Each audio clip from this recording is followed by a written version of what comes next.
if you wanted to find a little spot on a planet somewhere and make a little homestead, we're going to let you do that. I mean, we've got a huge amount of real estate now to play with. What if I offered you the ability to build your own settlement? To bring civilization to the most untamed of frontiers? A colony ship in the truest sense of the word. And I'm not talking about just transporting people, no. I'm talking about an all-in-one solution designed to build modular structures based on your needs. Capable of building a farm or a habitat, a trading post or a mining operation. I mean, that'd be crazy, right? Allow me to introduce the Pioneer.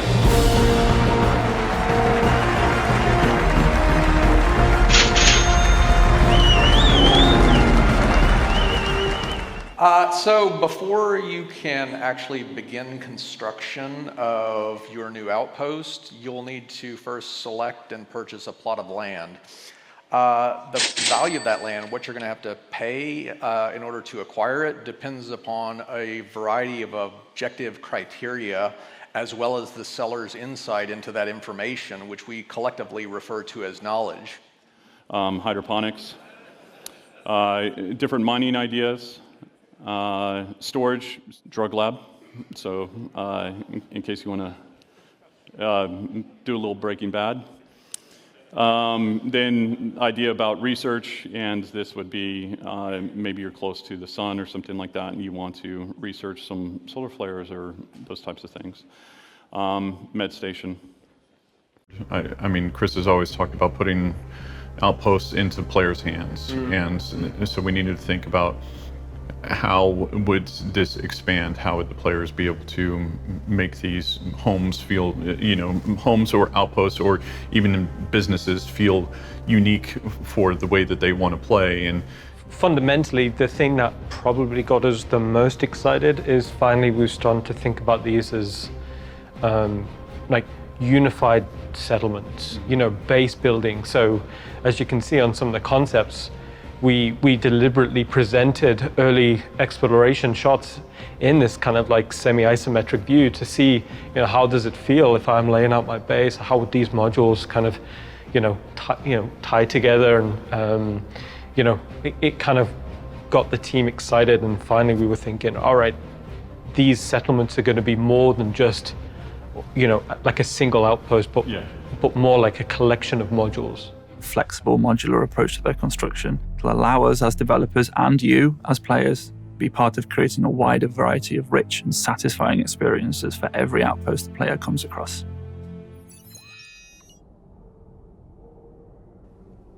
It works as a modular system where locations will in fact be made of small elements that will be placed just like you do in City Builder RTS editor.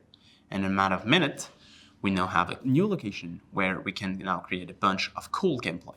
While today it's being used by our developers, one day when it's ready and been thoroughly tested internally, we'll make a version available to you, the player.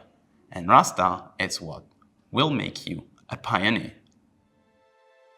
Rastar. This will eventually be used by players to place their own structures, such as with the Outland Pioneer. We'll be talking today about something special.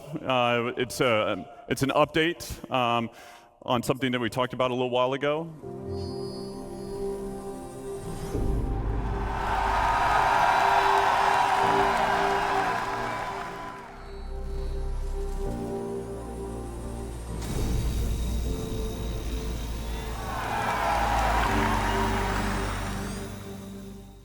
We start development Q1. So, that's me. Thank you all. Thank you for coming. It's wonderful to see you.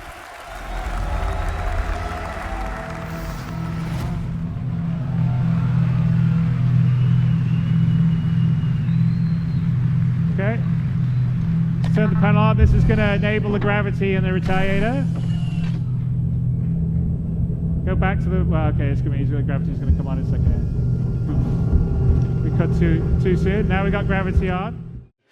fuses are blowing in the back, you've got to go repair the engine of the reactor, and you've got to go and change out parts of it, you'll be able to do all that. And that's what item 2.0 enables. And so it's going to allow for a huge amount of really, really cool gameplay and all the kind of things that, like, if you see a sci-fi movie, you go, oh yeah, that's just like that. So, so it's going to be cool. When we started building our ships and building our environments, we started building with what we call the pipe system. And this system, while it did its job pretty well, it's already a bit old, and we're only using it right now for limited things. In the last year, we've made tremendous progress with the resource management system, but with a system that is this big and complex, we do not want to rush it. We want to just get it right and get it right from the beginning. So for this demo, we have modified the damage system slightly to represent impact penetration at a very basic level. So you are going to see that the quantum drive is going to be hit by the Gladius attacking the ship. The next step was the pilot trying to push the quantum drive, but it was too late. We died, and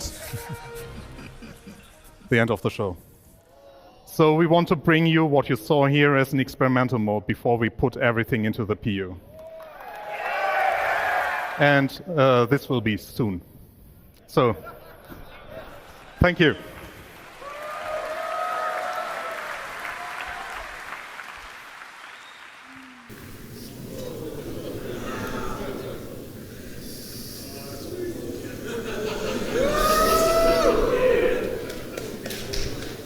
And then finally, 4.0, which will be the first time we'll go beyond Stanton to other star systems. And our goal is this is the roadmap going forward in over next year.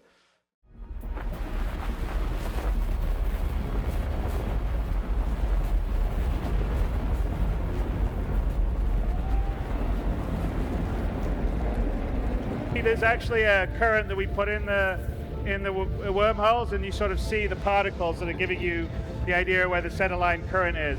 And you have to anticipate to keep on the course, because if you don't, and you go off and you go into the boundaries of the wormhole, you could end up just being spat out in just space in the middle of nowhere.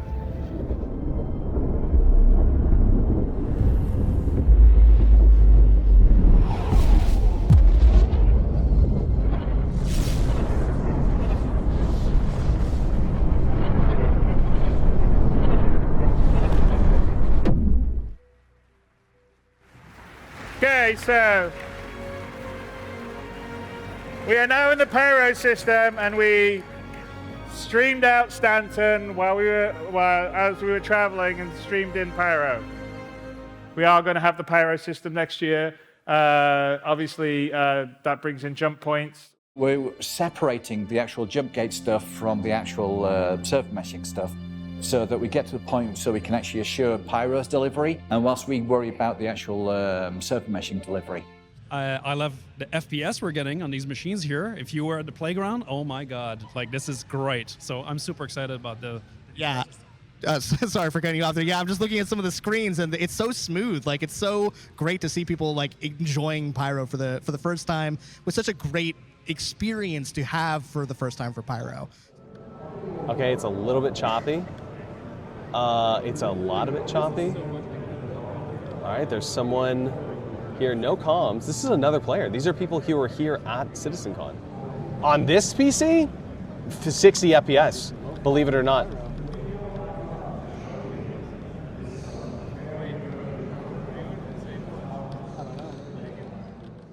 So Star Network 1.0, it still will have quite a ways to go going into next year, because we're trying to mesh servers together to have large population counts. But the first iteration is just increasing the throughput, the performance, process sort of more complicated, scenes have more players, and sort of have the network be less blocking. So that will be in 3.0. With server meshing, we'll be able to get to thousands of players playing concurrently in the same locations, star systems. They're not all going to be able to have 1,000 people dogpiling together. They won't be able to render it all at the same time, but you certainly will be able to have 1,000 people on the planet of Hurston, for instance. I'm not going to give you a date, but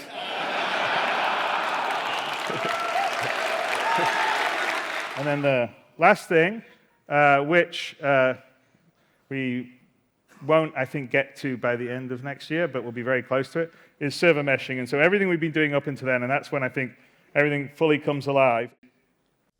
And this is just my small demo level here. On live, we have up to 600,000 dynamic entities that get created for one single chart. They've been working diligently for the last 4 or 5 years. We've had a couple of false starts. It's like giving birth. We did it! Amazing stuff that will be either in your hands now or in your hands very soon. Very soon.